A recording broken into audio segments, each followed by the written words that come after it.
acompañarnos. Gracias por acompañarnos el día de hoy. Un espacio de aprendizaje y conocimiento en temas de interés general con speakers de alto nivel. Mi nombre es Juliana Zapata, gerente de Planeación y Gestión del Conocimiento. A nombre de Andesco, quiero darle la bienvenida a las personas que nos están acompañando desde la plataforma de Zoom y desde Facebook Live. Hoy nos acompaña Bernardo Vargas Gibson, presidente de ISA. Bernardo Vargas es desde julio del 2015 el presidente de ISA. De su presencia en los directorios de empresas filiales del grupo ISA, es o ha sido miembro de diferentes juntas directivas en varias organizaciones y fundaciones sin ánimo de lucro, tales como Andesco, WEC, ISA SAESP, Amarillo, Grupo Pantaleón, Orquesta Filarmónica de Medellín, Filarmed, la Fundación Santa Fe de Bogotá y la Fundación Don Cabral, entre otras. Fue director del Barnes, donde lideró la operación de la compañía en Colombia. Previo a esta experiencia fue presidente de Colombia, agencia de promoción nacional en Colombia y gerente general fundador de Fuse Collex. Y en el Banco de la República en diferentes funciones a lo largo de casi 10 años. Bernardo tiene un economista de la Universidad de los Andes en Bogotá. Quiero agradecerle a Bernardo por acompañarnos hoy con su charla, COVID, una prueba de resiliencia. Antes de empezar y darle la palabra a Bernardo, quiero contarles que al final de la charla vamos a tener un espacio para preguntas. Entonces los invito a que estas las realicen por el icono de preguntas y respuestas que encontrarán en la parte inferior de sus pantallas para los que están conectados por Zoom y en la sección de comentarios para las personas que nos acompañan por Facebook. Bernardo, bienvenido y nuevamente muchas gracias por acompañarnos hoy en el... Bueno, muchísimas gracias a todos. La verdad, muy agradecido de estar en este evento de Andesco, organización que está no solamente en el corazón por el hecho de que somos socios importantes de ese gremio que es posiblemente el más importante y grande del país, sino de haber sido yo miembro desde que entré a ISA, incluso presidente de la Junta de Andesco, y me da mucho gusto poder estar en este primer evento. Agradezco a Camilo Sánchez y a la administración de Andesco haber tenido la grandeza y queridura de invitarme.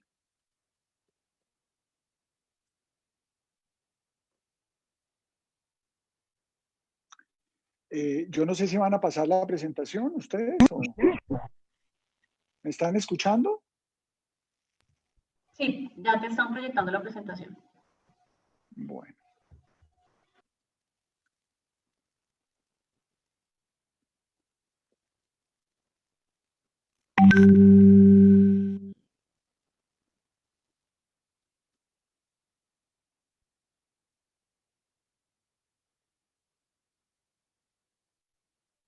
Perfecto, doctor. ¿Listos? Listos. Bueno, creo que ese es el final de la presentación. Ese es el último slide.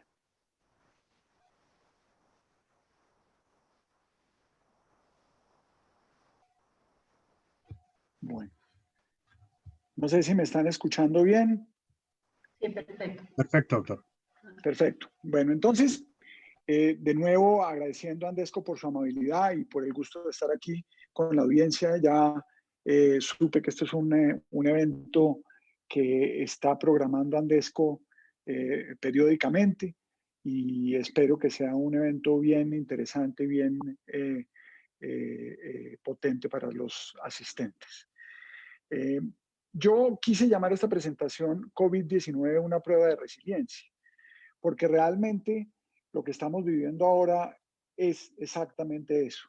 Resiliencia, según la definición del diccionario de la lengua, es la capacidad que tienen las personas o las organizaciones o los grupos de personas en recuperarse de la adversidad para seguir proyectando su futuro. Y lo bonito de esta definición es que termina diciendo que en ocasiones estas circunstancias difíciles que vive la gente que es resiliente le permiten desarrollar recursos que antes estas personas no los conocían, se encontraban latentes en la persona, en la organización o en el grupo, pero no lo reconocían. Y al reconocerlo, adquiere una nueva dimensión. Eso es lo que estamos viendo, creo yo, en estas iniciales semanas o meses ya casi de la pandemia. Estamos viendo que las personas que están confinadas en sus casas empiezan a tener conversaciones que en la vida acelerada de antes de pronto pues no las veían tan claramente. La gente está hablando de autoconocimiento. Yo cada vez que hablo con personas me dicen que están meditando, que están haciendo chico, están autoconociéndose. La pregunta es ¿por qué antes no se habían tomado el tiempo de hacerlo? Están siendo empáticos. La empatía es fundamental, como lo vamos a ver más adelante en esta presentación, para enfrentar pruebas como esta. Están buscando autonomía porque no tienen alternativa. Tienen que, desde sus casas, ser no solamente trabajadores o trabajadoras, sino amos de casa, sino padres de familia, sino esposos, y eso hace que deban ser mucho más autónomos. Y ante todo, es una lucha hacia la positividad. Como lo vamos a ver a lo largo de la presentación, es la forma de ver la vida desde un punto de vista positivo, lo que nos permite estar a flote cuando las noticias que nos invaden, que nos inundan cada minuto, son noticias malas, son noticias perversas, y el futuro que muchos pintan es un futuro muy distinto al que vivíamos antes y muy desafiante. Entonces, veo también gente que adopta este tema de la conciencia positiva y el optimismo. Todo esto son definiciones de lo que es resiliencia. Y obviamente la sociabilidad, que antes era más fácil, hoy en día solo se puede hacer de manera virtual. Entonces, todos estos retos hacen que este tema que estamos viviendo ahorita pues sea muy único. Y un poco la invitación a lo largo de esta presentación va a ser a eso, a que entendamos qué es lo que, por lo menos en mi experiencia, las personas y las organizaciones tienen de presente, a veces escondido, pero que les evita entrar en estos espirales negativos de frustración y de gran incertidumbre que trae esta pandemia. Sigamos al siguiente. Y es que esto, el siguiente slide, por favor. Y es que lo que estamos viviendo, pues, no tiene precedentes, no tiene precedentes. Realmente, aquí están presentando un slide que yo no tengo en mi presentación, pero bueno, esta pandemia está atacando al mundo entero. En la historia del mundo no se ha visto un evento que impacte completamente al mundo entero. Yo estoy preocupado porque creo que el slide que están pasando es de una presentación vieja, no de la última que enviamos, pero bueno, yo me quedo con él. En el slide que tengo yo en mi presentación ahorita, en el mundo entero, solo hay 2 lugares pequeños en el mundo hoy que no reportan casos de coronavirus. Uno creo que es Bután y otro es por ahí una isla cerca de Japón. El resto, todo el planeta está sufriendo la pandemia del coronavirus. Esto no ha sucedido en la historia, ni en guerras, ni en otras pandemias, porque las guerras han sido circunscritas así sean las guerras mundiales, a lugares donde no ocupan el planeta entero, y lo mismo las pandemias. Esto apunta a que posiblemente este evento sea no solo el mayor desafío de la historia, sino claramente el mayor desafío de nuestra generación y de todos los que estamos hoy vivos en el planeta. Y la pregunta es, ¿esto será bueno o será malo? Y la respuesta no la sé, pero sí sé que depende de todos nosotros. Y evidentemente esta será la prueba grande de resiliencia. El siguiente, por favor.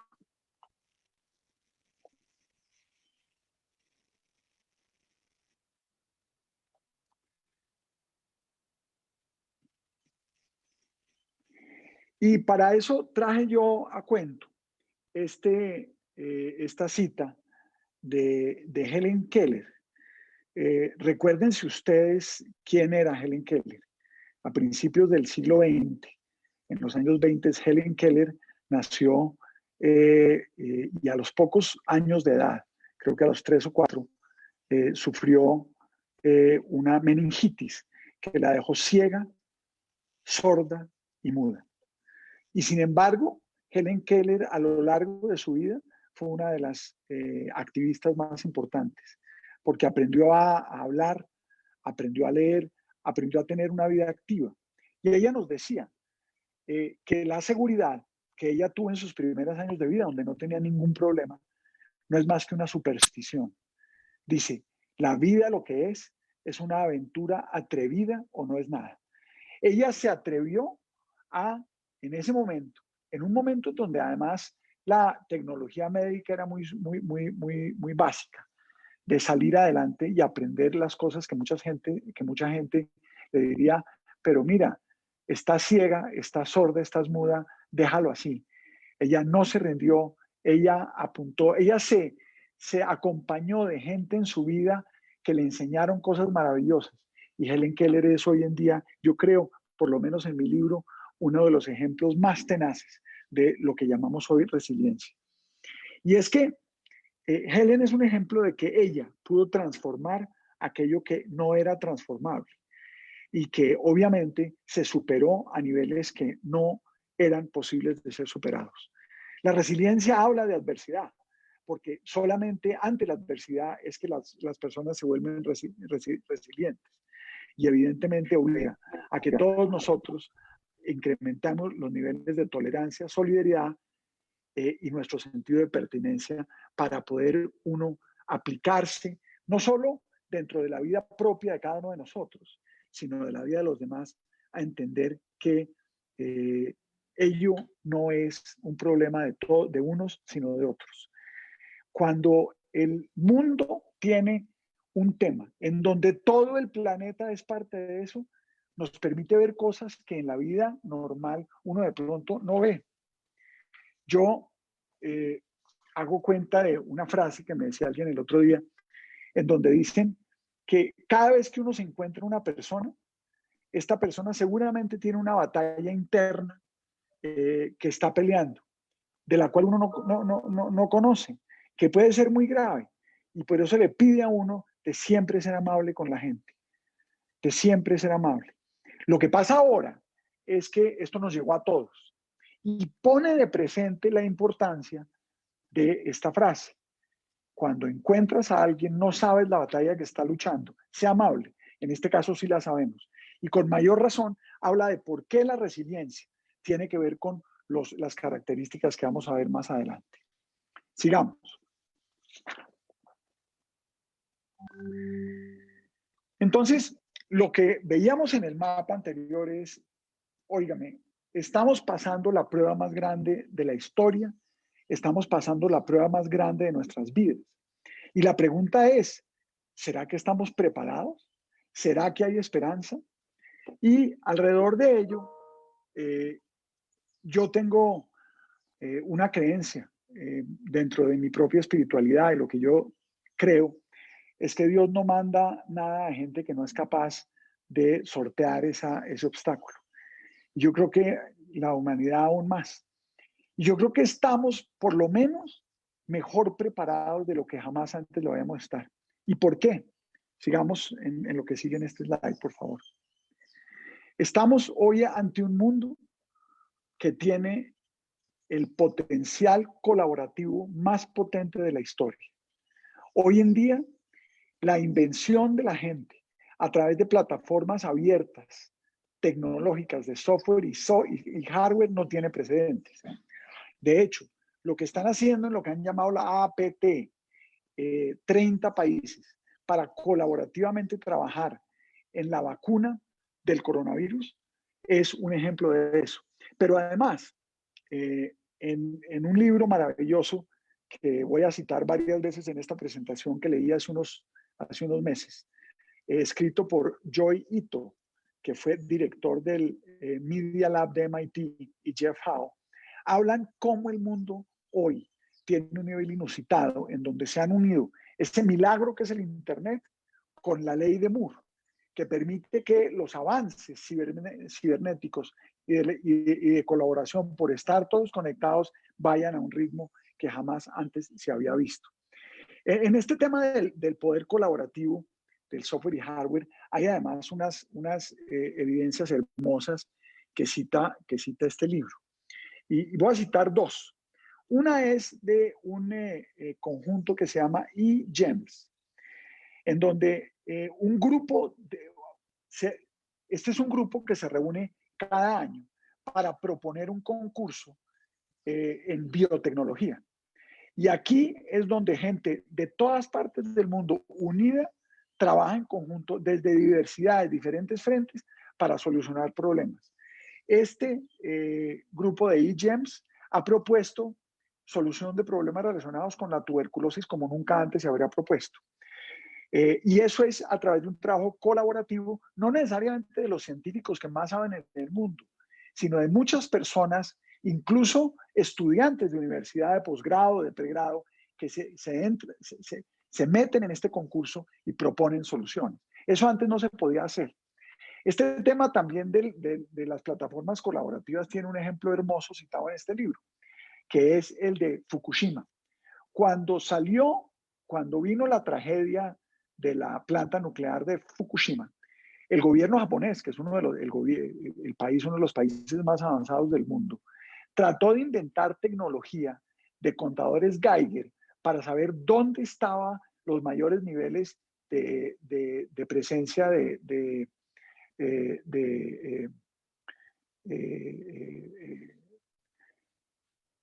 lo que la planta nuclear había liberado, de contaminación nuclear.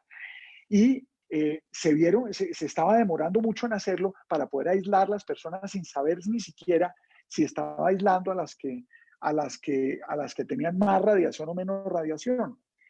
Este señorito, con un poco de amigos a nivel global, se inventaron un sistema de contadores Geiger portable, cargado por personas o en carros de las personas, que permitieron ver que las mediciones que había hecho el gobierno de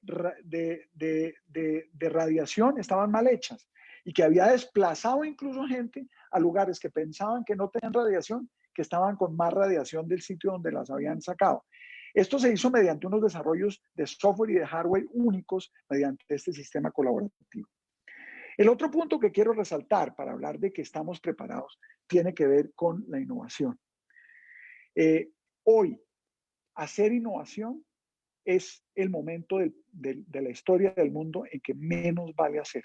Hoy, como sale en el libro de Ito, es más fácil arriesgarse y más rentable que jugar a lo seguro, porque el costo de equivocarse haciendo innovación es cada vez menor y la posibilidad de que haya dinero dirigido a la innovación es cada vez mayor.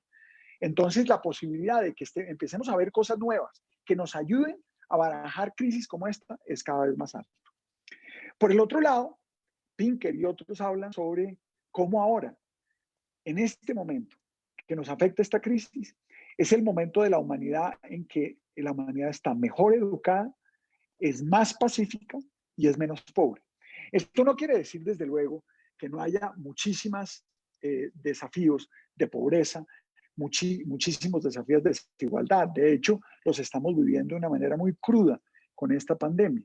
Pero es cierto que hoy, como nunca antes, somos más educados, tenemos más gente que está por encima del nivel de subsistencia y es un momento en donde la paz del mundo se ve cada vez más clara.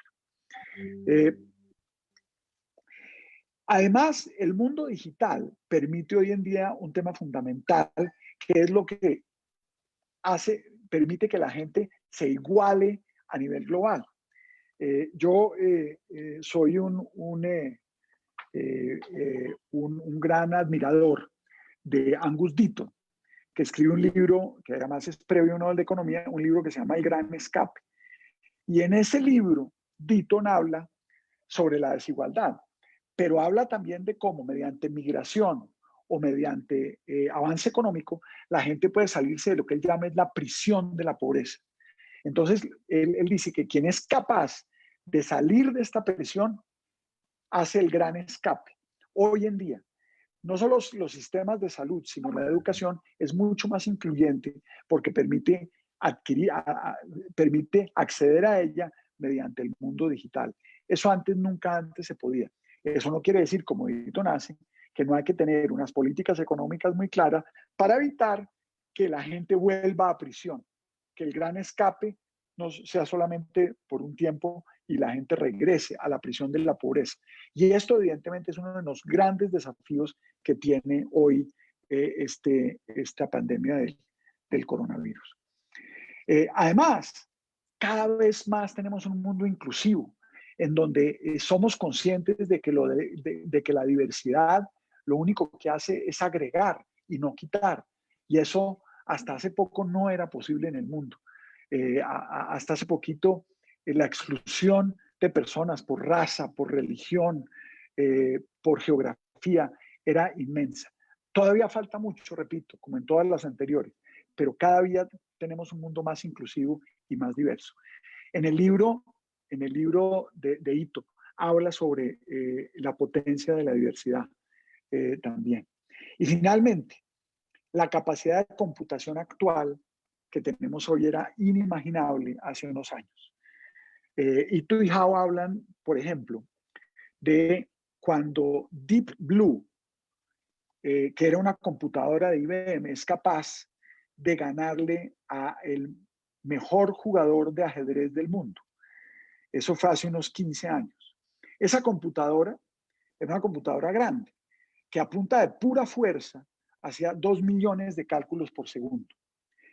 Sin embargo, el reto mayor no era el ajedrez, sino era de un juego que es un juego en donde se pensó durante mucho tiempo que ninguna máquina era capaz de ganarle a un ser humano, a un gran campeón, porque era un juego que además de técnica de mover fichas, era un juego intuitivo, que es el juego del Bo, B-O, un juego chino que se juega en el mundo asiático muchísimo. Y finalmente, una computadora que se llama la DeepMind pudo ganarle al gran campeón de Bo. Si Deep Blue hacía 2 millones de cálculos por segundo, DeepMind, la que le ganó al campeón de Bo, hacía 200 millones de cálculos por segundo. Pero lo importante de DeepMind, curiosamente, no era su capacidad de computación, sino era que tenía incorporado un algoritmo de inteligencia artificial que permitía que la computadora pensara antes de lo que pensara como un ser humano desde el punto de vista intuitivo. Y uno de los temas más bonitos de cuando cuentan en el libro esto que pasó en el juego con el gran campeón mundial de Bo, es que en el juego de Bo usted va, es como damas, si ustedes se acuerdan del juego de damas, usted va quitando damas y va reduciéndose las damas que hay en el juego hasta que quedan pocas.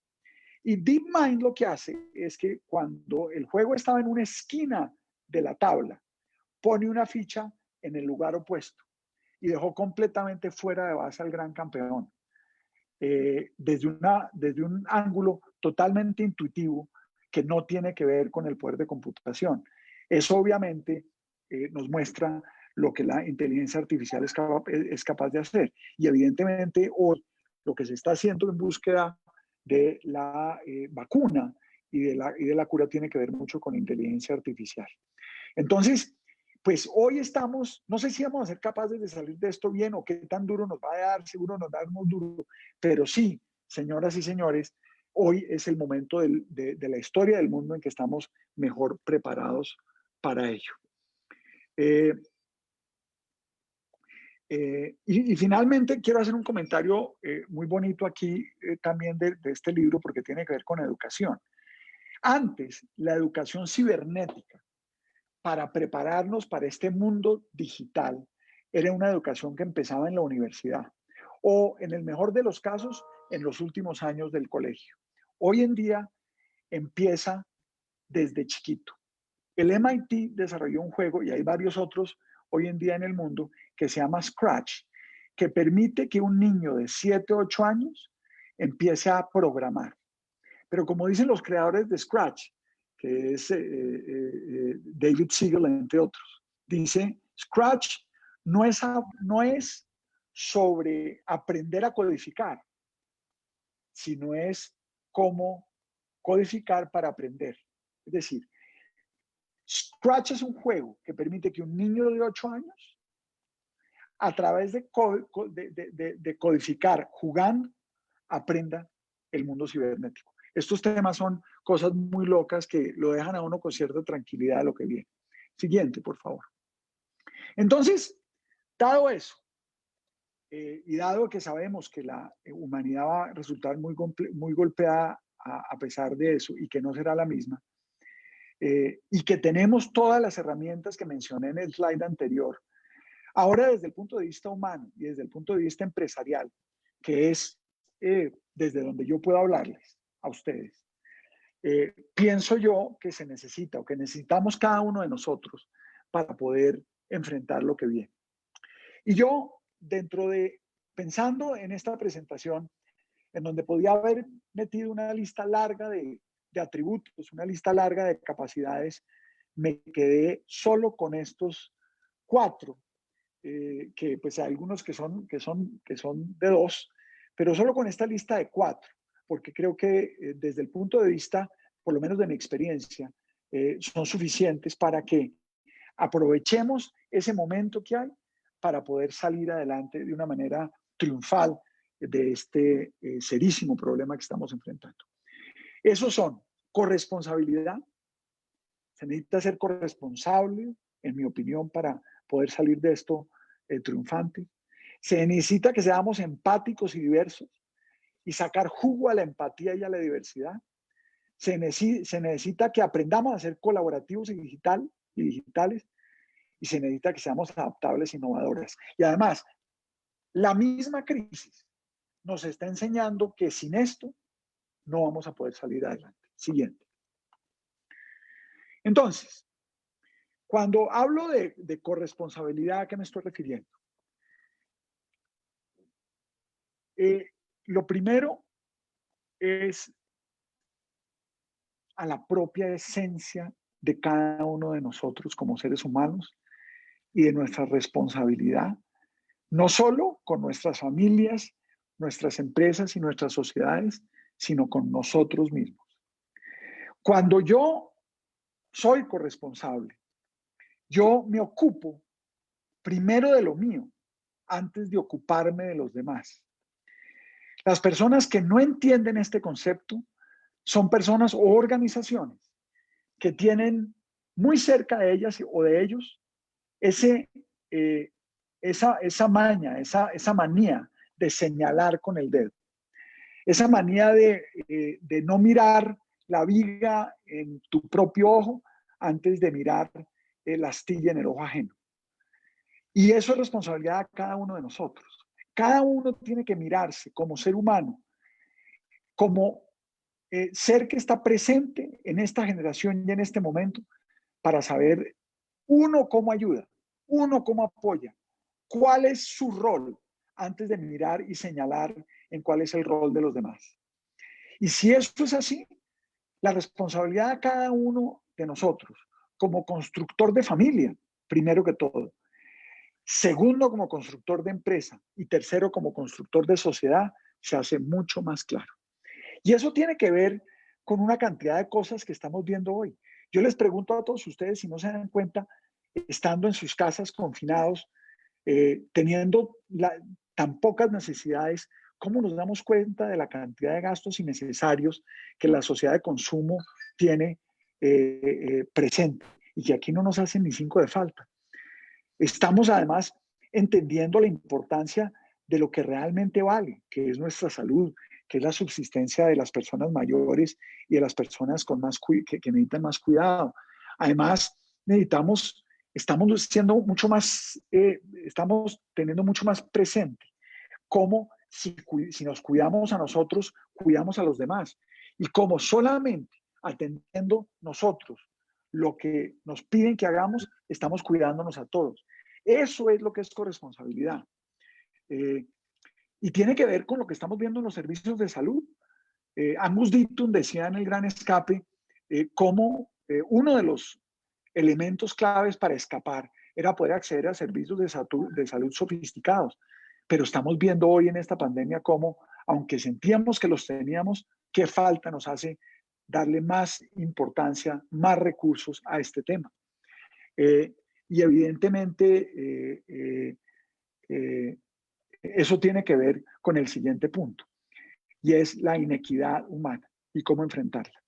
El libro de Eaton es una obra maestra que yo lo recomiendo, pero es esto lo que hoy en día estamos viendo que se torna fundamental a futuro. Antes la inequidad vivía entre nosotros, hoy estamos más preocupados por ello, porque los más pobres van a sufrir más y nos preocupa que haya levantamientos sociales y demás. Pero esto tiene que vivir con nosotros para ser corresponsables. Y lo que esperamos es que enfrentemos esta pandemia y salgamos de ella con una mucha mayor sensibilidad a la inequidad humana y que entendemos que esto va a ser fundamental para enfrentar desafíos del futuro. El tercer punto de corresponsabilidad que está en el corazón de lo que yo creo y de lo que en la organización que represento pensamos también, que el cuidado del planeta es central y es responsabilidad de todos. Lo que estamos viendo en calentamiento global, señoras y señores, nos está mostrando que lo que vivimos hoy solo es una preparación tímida de lo que tendríamos que afrontar si no somos conscientes de que cada uno de nosotros tiene que poner no un grano de arena, un puñado de granos de arena para cuidar a nuestro planeta. Porque el calentamiento de más de 1.5 grados en los próximos 20 años generarán consecuencias mucho más duras que esta pandemia. Esto es labor de todos. Es importante que todos estemos viendo eso. Y el mundo nos está dando señales todos los días. Los incendios de Australia del año pasado, la peor invasión de la historia de langostas que acabó con cosechas en Kenia, aparte del calentamiento que está acabando con la capa ártica. En fin, todo esto que estamos viendo desde el punto de vista de cuidado del planeta se hace realidad con esta pandemia y tenemos que ser mucho más cuidadosos con eso, cuidar nuestra diversidad y seguir trabajando en eso corresponsablemente. Y finalmente, un concepto de otra autora que adoro, que es una ambientalista americana de nombre Lynn Twist, que escribe un libro que se llama El corazón del dinero, The Heart of Money, perdón, el alma del dinero, The Soul of Money. Y en ese libro Lynn hace una bella comparación. Dice que la gente se preocupa por acumular, se preocupa por la abundancia. Y ella dice, cuando nos demos cuenta de que lo que importa no es acumular, sino tener lo suficiente, vamos a tener un mejor planeta. ¿Qué mejor momento que el de hoy para entender el mensaje de Lynn? Siguiente. Luego de corresponsabilidad, el siguiente atributo que yo quise mencionar, adelante por favor, es el de la empatía y la diversidad. Yo creo que hoy en día la necesidad, la importancia de ser empáticos se vuelve cada vez más claro. Y ahí, para los que somos dirigentes de empresas, líderes empresariales, voy a citar una frase hermosa de F. Scott Fitzgerald, que dice lo siguiente sobre la empatía. Es más importante ser amable que saber que tienes lo correcto. Es en inglés. To be kind is more important than to be right. Es más importante ser amable que tener la razón. Muchas veces, dice él, lo que la gente necesita no es una mente brillante que te diga para dónde ir, sino un corazón especial que te escuche. Esta es la definición más bonita que he leído sobre la empatía. Y creo que Scott Fitzgerald lo tenía claro. Y aquí esto tiene que ver también entonces con muchas cosas que ya decía en un slide anterior, son grandes para nosotros hoy en día. En este mundo diverso, aprovechemos la diversidad, nutrámonos de la diferencia, preparémonos para ello, valoremos a las personas no por su raza o su género, sino valorémonos porque son personas, porque esto hace que los equipos de trabajo y las empresas podamos ser mucho más efectivos. En el mundo, en el libro de Ito y de Howe, ellos dan diversas evidencias de cómo en iGEMS, este sistema colaborativo de biotecnología que les mencioné, los resultados eran más potentes entre equipos que tenían más mujeres que los que tenían menos mujeres. Eso está documentado por ellos. Y evidentemente, este mundo empático y diverso es pensar en y desde el otro. No lo que a mí me importa, lo que a mí me parece, sino qué es lo que le importa a los demás. Y para eso, este confinamiento debe ser una forma de desintoxicación mental y física, para que nos preparemos como personas para entender esto mejor.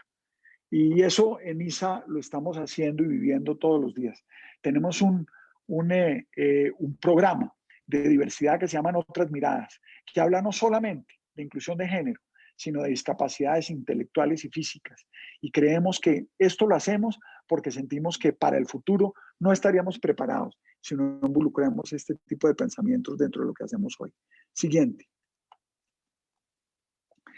El siguiente punto es el de una tendencia de las personas, de las empresas, de las organizaciones a ser colaborativas y digitales. Hoy en día, todo lo que estamos haciendo hoy se hace virtualmente. Y lo estamos haciendo efectivamente, lo estamos haciendo sin reducir de una manera inimaginable, como alguien pensaba, nuestra productividad, sino que por el contrario, estamos aprendiendo a ser productivos desde el confinamiento. Y evidentemente, eso impacta cosas que estamos aprendiendo a hacer.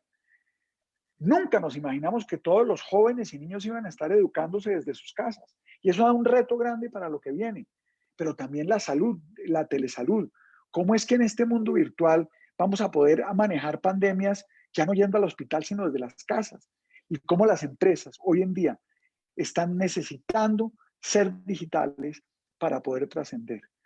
Esto implica, como dice este slide, que la apropiación digital no solo es necesaria, sino vimos ahora que en pocas semanas, gente que pensaba que no podía transformarse digitalmente, lo hacía en tiempo récord.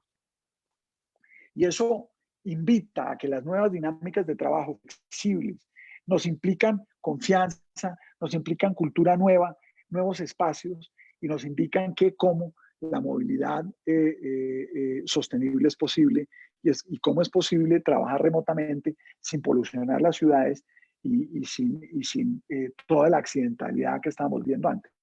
En el mundo mío, en donde yo viajaba 2 semanas de cada mes, ¿cómo estoy viendo que ese costo y ese tiempo, pues de pronto para el futuro lo puedo aprovechar virtualmente en la medida de lo posible? O el desplazamiento a las oficinas, grandes aprendizajes del mundo digital. Y el mundo colaborativo, ya lo mencioné, y ahí estoy hablando de este libro de Ito, colaboración, equipos resilientes trabajando juntos, equipos no de los más fuertes, no de los más grandes, no de los más conocedores, sino todos colaborando desde lo que saben para sobreponernos a desafíos tan grandes como esto. En ISA, el 74% de los empleados de la región están trabajando remotamente, desde cualquier dispositivo. Hemos entregado portátiles a muchas personas que no lo tenían. Hemos ampliado el ancho de banda. Hemos permitido que la firma de documentos se haga virtualmente, sin gastar papel, sin necesidad de ir a notarías. Hemos visto cómo la gestión y monitoreo de nuestras autopistas puede hacer virtualmente. En fin, hemos aprendido muchísimo. Hemos aprendido muchísimo y pensamos que vamos a seguir aprendiendo. Siguiente. El siguiente es adaptativa e innovadora. Evidentemente, si no nos adaptamos y si no innovamos, no vamos a ser capaces. La flexibilidad es central aquí. Es central aprender que dejando atrás rutinas antiguas o hábitos antiguos, no podemos mejorar. Yo siempre hago eso así. Es que a mí me gusta, es que yo soy así, cambia. Los buenos hábitos es el balance de vida se vuelven centrales. Adaptémonos a eso. Yo, francamente, he aplicado en estos tiempos que llevo de confinamiento, en ese viejo adagio que dice que una rutina se logra con 21 días de trabajo. Lo estoy haciendo, estoy meditando todos los días, estoy haciendo ejercicio todos los días. Sí se puede, adaptabilidad. Y dejar de lado, obviamente, lo que no nos estaban enseñando. Dejar de lado una cantidad de cosas superfluas que nos estaban haciendo mucho ruido. Y evidentemente, este mundo innovador tiene que ver con lo que está sucediendo en el mundo. ¿Qué cantidad de apps han salido para que los restaurantes que estén cerrados traigan comida, traigan alternativas a la gente que necesita salir a comprar o que no puede salir? Estamos viendo que esta pandemia está trayendo cada vez más la innovador y nos está obligando a adaptarnos. Y evidentemente esto tiene que ver con el servicio al cliente, tiene que ver con cómo nos relacionamos y obviamente van a salir de aquí muchos modelos de negocio. Adelante. Entonces, de todo esto, ¿qué saco yo? Para las personas que me están escuchando. Y estos son enseñanzas que yo he aprendido ahora, que he aprendido a lo largo de los años y que también traté de resumir en 5 cualidades esenciales, cinco componentes esenciales de lo que es ese trabajo resiliente para salir de aquí con optimismo y poder transformar el mundo. Y son, claro, sugerencias. La primera, trabaja desde la cabeza y con el corazón. Diseña desde el corazón y la cabeza. No lo hagas desde lo uno o desde lo otro. No te quedes en lo mental y olvides las emociones. No te olvides de que todo es intelectual sin que haya empatía. Acuérdate que el corazón es fundamental. En crisis, como decía antes, las cosas más suaves pueden ser las mejores. F. Scott Fitzgerald ya lo dijo. A veces necesitamos más que una mente brillante, un corazón especial que nos escuche. Trabajemos desde la cabeza y con el corazón. Lo segundo, el propósito siempre tiene que ir ligado a la estrategia. Cualquier estrategia tiene que tener un hilo conductor, un propósito central. Usemos la proactividad, no nos quedemos quietos. La parálisis del análisis no es recomendable. Así a veces el miedo te mire a tus ojos. Sé proactivo y hazlo con creatividad. Cuarto, siempre sé coherente con lo que dices. Siempre sé claro y por favor, comunica, comunica, comunica. Comunica, comunica, comunica. Y quinto, trabaja duro hoy, pero siempre con la vista en el largo plazo. Esos son un poco un mensaje que yo he diseñado a lo largo de varios años y lo traté de resumir aquí. Adelante. Y todo esto, todo lo que he hablado, todas las diferentes miradas, los libros, los autores, todo está cubierto de lo que yo llamo el éter mayor.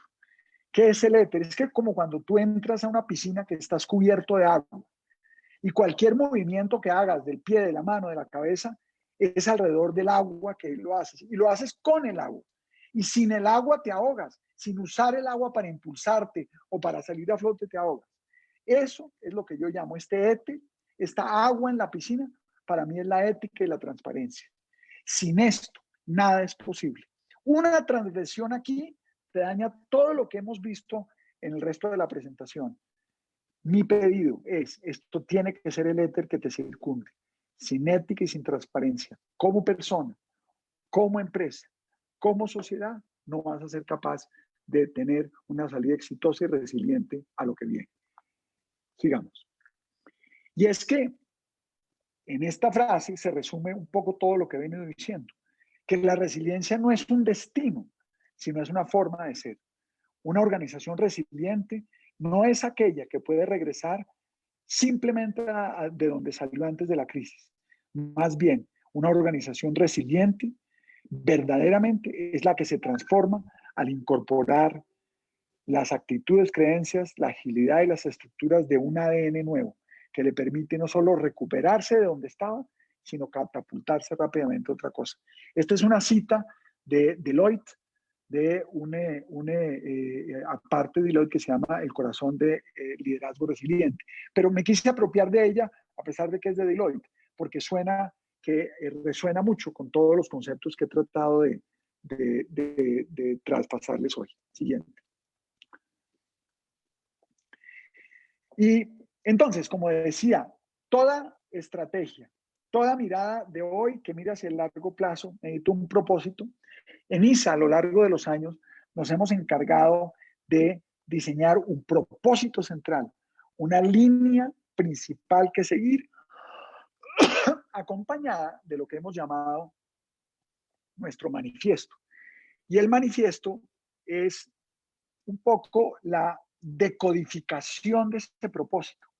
Es qué es lo que a las personas que leen las 3 palabras de nuestro propósito, que son solo 3 palabras, así de grande es y son solo 3 palabras, se llama conexiones que inspiran.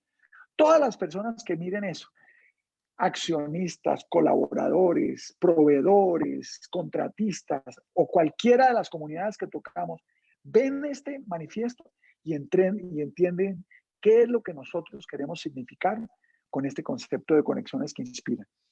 Yo les voy a pedir, les voy a pasar un video con este manifiesto y les voy a pedir que se concentren en estos 4 minutos que dura, que se alejen de sus redes sociales y se concentren en él, porque en él un poco se resume todo lo que he hablado en esta presentación. En este manifiesto se habla de diversidad, de acompañamiento, de que todos somos uno, de la importancia de la naturaleza, de la diversidad, de la colaboración, de la corresponsabilidad. Con ese video yo termino y claro, aquí dispuesto a contestar si hay tiempo, preguntas, y quiero para finalizar agradecer a todos los asistentes y obviamente a Camilo, a los colaboradores de Andesco por esta amable invitación. Adelante con el video. Separarnos nos ha unido más que nunca. Y aunque no podamos abrazarnos, la suma de nuestros actos nos mantiene cerca. Aprendimos que para avanzar, a veces nos tenemos que detener. Y que sin importar la distancia, estamos juntos para proteger la vida. El mundo nos demuestra que nuestro bienestar está ligado al de todos. Y que en cada uno de nosotros está el cambio que deseamos para el mundo. Cuando somos conscientes de que todos somos uno, hay conexión. ISA, conexiones que inspiran.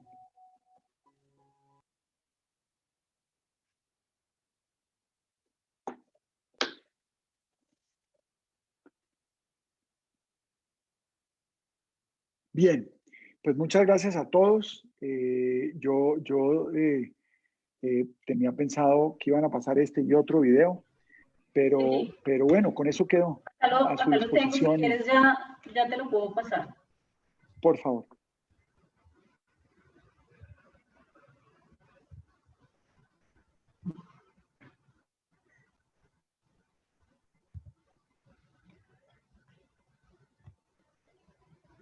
No se escucha.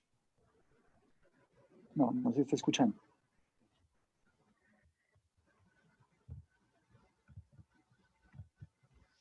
Dame un segundo.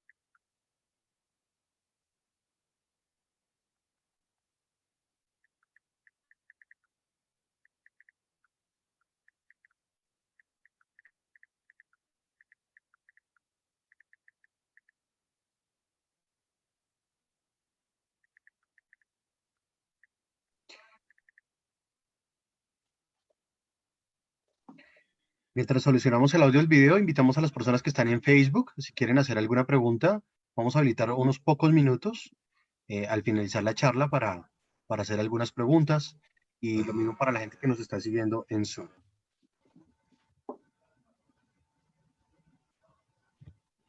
No, creo que tuvimos problemas con el video, pero vamos a empezar entonces con las preguntas que tenemos. Perfecto, gracias. Tengo una pregunta que nos están haciendo en Facebook, de Diana Londoño. ¿Qué emoción predomina hoy en ISA? ¿Cuál es el ambiente? ¿Se despertó algún nuevo valor que no existiera? Qué buena pregunta. Mire, yo creo que el tema de que todos somos uno es lo que reina hoy en día.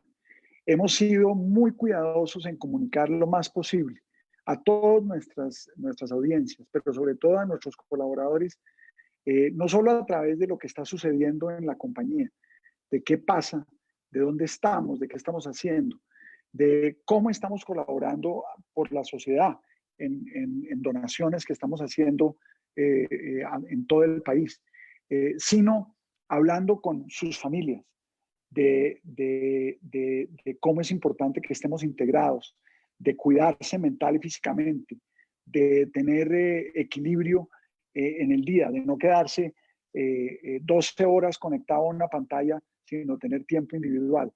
Y eso porque el mensaje es que todos somos uno. Si estamos todos bien, si estamos todos cuidándonos, vamos a salir adelante. Y yo diría que esa es la emoción, todos somos uno. Perfecto, tengo acá otra pregunta. Doctor Bernardo, mucho gusto. Mi nombre es Miguel Arias. Usted habla que para superar muchas situaciones es necesario la empatía. En un mundo donde el narcisismo patológico de las personas con poder restringe el avance general y colectivo, ¿cómo cree usted como CEO que es la mejor manera de enfrentar tal situación y generar más colaboración hacia un punto en común?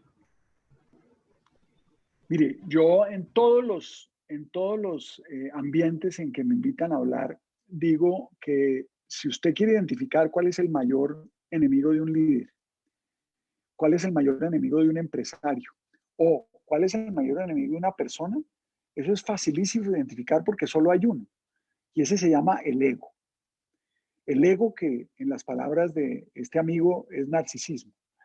No les quepa duda, el ego es el mayor enemigo del liderazgo, es el mayor enemigo de la empresa. Cuando uno piensa que es importante, cuando uno piensa que las jerarquías son las que importan, la organización pierde poder. Aquí el tema del ego tiene que desaparecer del mundo del liderazgo y quedarse más bien en la fortaleza de palabras como humildad y empatía. Pero lo que pasa es que este tema nace en cada persona. Cada persona escoge. Cada empresario, cada político, cada líder escoge si se deja controlar por el ego o si no. Y obviamente lo que nosotros como líderes debemos hacer es decir, esto es contarle a la gente que mire a su ego a la cara, que mire a su ego a la cara y sepa que es su mayor enemigo. Y esto es un tema de transformación personal. Por eso decía en la presentación que la transformación depende es de cada uno de nosotros. La corresponsabilidad parte es de cada uno de nosotros. Si nosotros pensamos que la culpa la tienen los demás, que el más bonito o el más inteligente es uno, entonces imagínense ustedes si esta cita de F. Scott Fitzgerald, que es fundamental para lo que viene, la podemos capitalizar.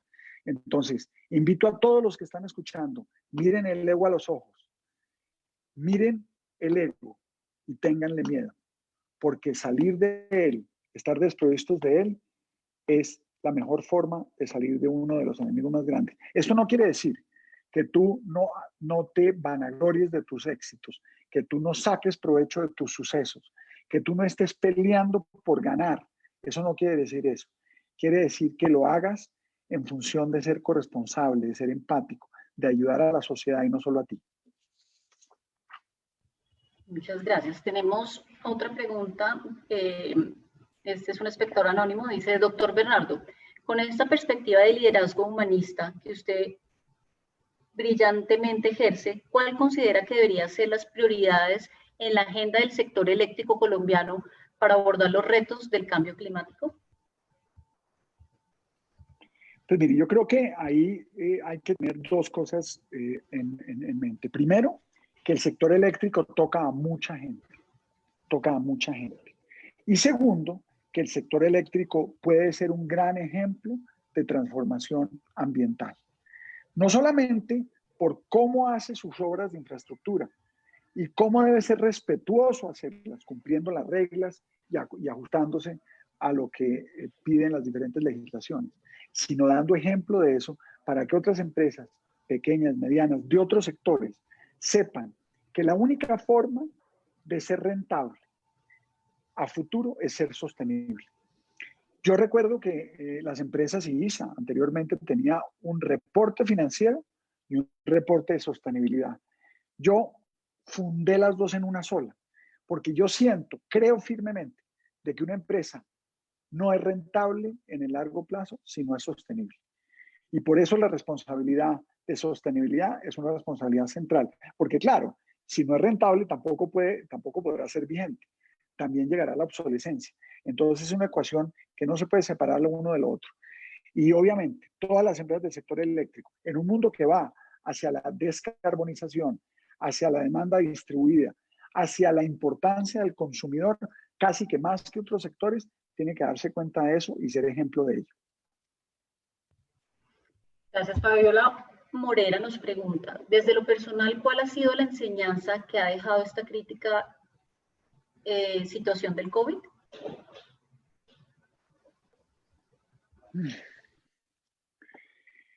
Pues mire, yo creo que tal vez alguna de las que mencioné, qué cantidad de elementos que yo pensaba que eran importantes en la vida se vuelven totalmente superfluos. Y qué cantidad de viajes y desplazamientos estaba haciendo yo que no eran necesarios. Eso es como por un lado. Y por el otro lado, tal vez el de adaptabilidad. Y ahí mi gran maestra, yo soy padre afortunado de una hija con una profunda discapacidad intelectual. Y vivir con Sofía, vivir con ella, implica que uno debe ser adaptable porque uno no tiene ni idea ella cómo va a reaccionar al siguiente segundo. Y entonces, ante esa reacción, uno tiene que ser precavido en términos de prever el futuro y ser adaptable. Y yo creo que esta crisis lo que ha hecho para mí es enseñarme cómo mi gran maestra siempre ha sido mi hija Sofía, porque mucho antes de la crisis ya me estaba enseñando lo que se necesitaba para enfrentarla. Perfecto, tenemos desde Facebook, Camila Ordóñez. En tu presentación dices que la educación incluyente es posible a través del mundo digital, pero en el caso de Colombia, donde las zonas rurales todavía están desconectados o no todos tenemos conexión desde casa, ¿cómo hacerlo? Pues es que esos son los desafíos grandes. Hablaba yo con la saliente ministra de las TIC, Silvia Constaín, que es una buena amiga, que cuenta cómo en su mandato hizo 20 millones nuevas de conexiones de puntos de Internet. Eso es un avance importante. Y yo creo que ahí tenemos todavía mucho para avanzar. Pero por lo menos el mundo de hoy nos da las herramientas para poder estar lista, para prepararse para eso, que anteriormente pues no lo teníamos. Pero claro, yo creo que vamos en el camino correcto, tenemos cada vez las herramientas más necesarias para hacerlo, pero falta mucho. Y ahí falta innovación, falta creatividad y faltan muchas de las cosas que he mencionado yo aquí. ISA tiene un programa hermoso con la Fundación Restrepo Barco, en donde intervenimos más de 400 municipios en Colombia, en escuelas rurales, para trabajar sobre todo con los educadores, con los formadores, en tratar de darles acceso y tratar de darles herramientas para ser mejores educadores, mejores maestros. Hemos visto en esto un avance casi de cada año en rendimiento a esas escuelas permanente todos los años a lo largo de los 11 años que lleva el programa. Y pensamos que lo bueno de esto, lo bueno de integrar este programa es que eso impacta no solo al niño y al maestro de la escuela, impacta a su familia, impacta a su comunidad. De tal manera que este esfuerzo de llegar a la ruralidad con educación digital es un gran desafío en donde todas las empresas y todos los gobiernos tienen que estar pensando con mucha seriedad. Perfecto, tenemos otra. ¿Cómo se puede trabajar entre la utilización de las herramientas virtuales y fortalecer la empatía? ¿Se requiere contacto social para generar empatía? Esa es una pregunta mía para ustedes que están viviendo en el confinamiento. Yo creo que no, yo creo que el desafío es más fácil a veces ser empático desde lejos, pero yo creo que la virtualidad sin empatía tampoco logra crear los puentes que necesitamos para construir sociedad. Yo creo que esto nos debe preparar en la empatía para cuando veamos lo que viene. Pero por el otro lado, cuando estamos viendo una crisis de estas dimensiones, en donde hay potencial empobrecimiento de tanta gente, incluso de muertes por hambre, es fundamental que todos nosotros hagamos uso de nuestra empatía para compartir más, para entender ese concepto del link twist, de que lo importante no es la abundancia, sino la suficiente, sino la suficiencia, y entender que de pronto nosotros podemos vivir con menos que con más. Perfecto. Un par de preguntas más, para luego ya me dijeron que tenían disponible el video para no quedarlo debiendo. Tenemos a Delfina Cuesta. Doctor Bernardo Vargas, ¿nos podría definir cómo es el potencial colaborativo del cliente interno en ISA? Mire, el cliente cada vez más adquiere más poder en el mundo digital, en el mundo distribuido, en el mundo descarbonizado. Y el cliente es externo o interno. El que no escuche y no se comunique con su cliente, eso lo dicen los expertos en retail, va a fracasar. Pero cualquier empresario del que dependa, cualquier líder que tenga equipo sabe que si no escucha a su cliente, no va a ser exitoso. Me leí el otro día un libro que me regalaron, un librito muy pequeño y muy bonito, de cómo un empresario, un líder de la administración de empresas, escribe las enseñanzas de los maestros de las ballenas asesinas. Cómo las ballenas asesinas son entrenadas, semejantes animales, los predadores más grandes del océano. Y curiosamente, los entrenadores dicen que una de las formas es escuchándolas. Y decía este gerente que fue a mirar las ballenas, ¿cómo así escuchándolas? Es que hasta las ballenas asesinas, en su comportamiento, están mandándote señales. Y es a través de eso que los entrenadores son capaces de saber qué hacer y cómo y cuándo para poderlas entrenar. Si eso es con ballenas asesinas, imagínese con gente. Si tú no escuchas a la gente, si tú no estás poniendo el dedo en la vena de saber qué tu gente piensa, cómo tu gente te mira como empresa, como organización, como país, pues no lo podrás hacer. Y ahí la verdad, yo orgullosamente, y qué pena con ustedes sacar pecho, pero en ISA hemos tenido avances muy importantes. Cuando yo llegué, estábamos por encima del promedio nacional en la medición anual de clima, que es una encuesta anónima con el 95-96% de los trabajadores. Estábamos en un punto de 72, 73 sobre 100. En la medición última estábamos en 85 sobre 100, aumentando pues casi 15 puntos cuando quienes miden esto, que son organismos independientes internacionales como Hay Group y Korn Ferry, dicen que aumentar un punto ya es un reto. Y eso nos permite a nosotros ver que estamos escuchando a nuestro cliente interno. Pero eso no nos deja tranquilos. Queremos llegar al 100 y queremos seguir escuchándonos, porque solo así sabremos cómo dirigir el bote, dirigir el barco, para que todos juntos estemos comprometidos. Si uno tiene un bote y todos no estamos remando en la misma dirección, qué difícil es llegar a cumplir con una estrategia de futuro, especialmente cuando se presentan cisnes negros como el que estamos viviendo hoy. Y nuestra última pregunta antes de empezar con el video. Buenas tardes, soy Ángela Cepeda de la electrificadora del Meta. ¿Cómo se podría ¿cómo se podría contribuir a que los compañeros o familias sean más resilientes? ¿Cómo puedo aportarle a mejorar actitudes positivas? Mire, yo creo que eso depende de cada uno de nosotros. Yo creo que a mí me dicen que es que hay unos que son líderes y hay otros que no son líderes. Yo nunca he estado de acuerdo con eso. Yo creo que el liderazgo está en cada uno de nosotros. Y por eso esta definición de la resiliencia, de cómo es que nosotros, de cómo la resiliencia en ocasiones, decía yo en la definición, resiliencia es la capacidad de las personas o grupos de personas de recuperarse la adversidad para seguir proyectando su futuro. Y en ocasiones, las circunstancias difíciles permiten desarrollar recursos que se encontraban latentes y que el mismo individuo o grupo desconocía hasta ese momento. Yo creo que el liderazgo está en todos nosotros, pero tenemos que tomar la decisión de liderar. Tenemos que tomar la decisión de dar ejemplo bueno. Tenemos que tomar la decisión de cuidar nuestro planeta nosotros.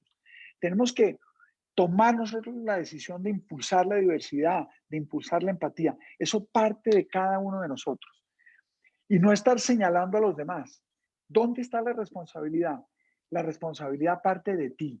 Si tú piensas que te hace falta influenciar a otros para que sean más resilientes y más empáticos, encárgate de ello. Saca eso que no conocías que estaba en tu corazón para dirigir ese mensaje a otras personas. Porque punto por punto, persona por persona, que genere ese círculo, va a generar una sociedad mejor. Yo tengo el sueño de que de esta pandemia salgamos a una sociedad mejor, menos ególatra, más comprometida, más colaborativa, pero eso parte de cada uno de nosotros. Listo, Bernardo, pues vamos a pasar el video para no quedar debiéndolo, pero quiero darte antes de esto las gracias por acompañarnos a Andesco Talks. Para nosotros es un placer tener esta charla tan interesante y esperamos nos sigan acompañando en estos espacios.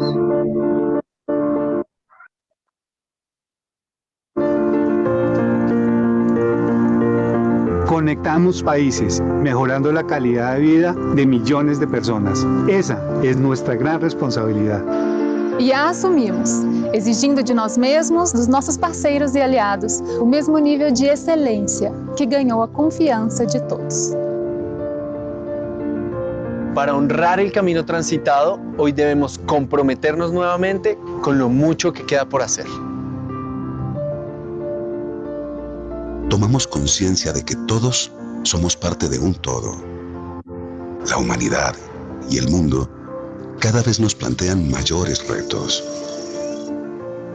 Nuestro esfuerzo debe ser transformar la experiencia ganada en nuevas respuestas a los nuevos desafíos, entendiendo que cuando conectamos un punto con otro, estamos conectando personas, haciendo de cada conexión un acto inspirador.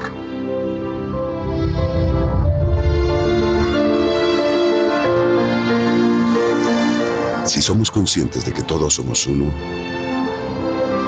hay conexión.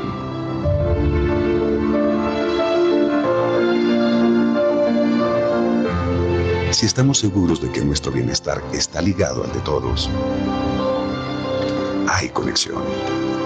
Si sabemos que la excelencia es el resultado de la exigencia con que enfocamos cada acto de vida, hay conexión. Si reconocemos que nuestro planeta es frágil y hay que cuidarlo, hay conexión. Si comprendemos que nuestros actos, por pequeños que sean, tienen impacto, hay conexión. Si descubrimos que en cada uno de nosotros está el cambio que deseamos para el mundo, hay conexión. Si nos conmueve saber que estamos hechos para grandes retos, hay conexión. Si nos comprometemos a tener una participación constructiva y responsable en la toma de decisiones, hay conexión. Creamos conexiones, una tras otra, sin fronteras, sin barreras. Ese es nuestro legado para las nuevas generaciones.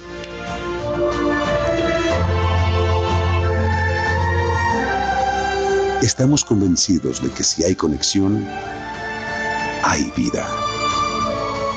Celebremos. ISA, conexiones que inspiran.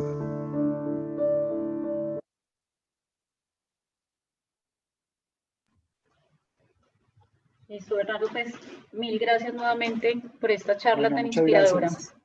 Muchas gracias a todos por la atención y a la próxima. Saludos. Gracias, y a todos los que nos acompañaron por Zoom y por Facebook Live, agradecemos su compañía, su asistencia y su participación. Vamos a dejar el video cargado en Facebook por si lo quieren repetir. Muchas gracias a todos y que tengan una buena tarde.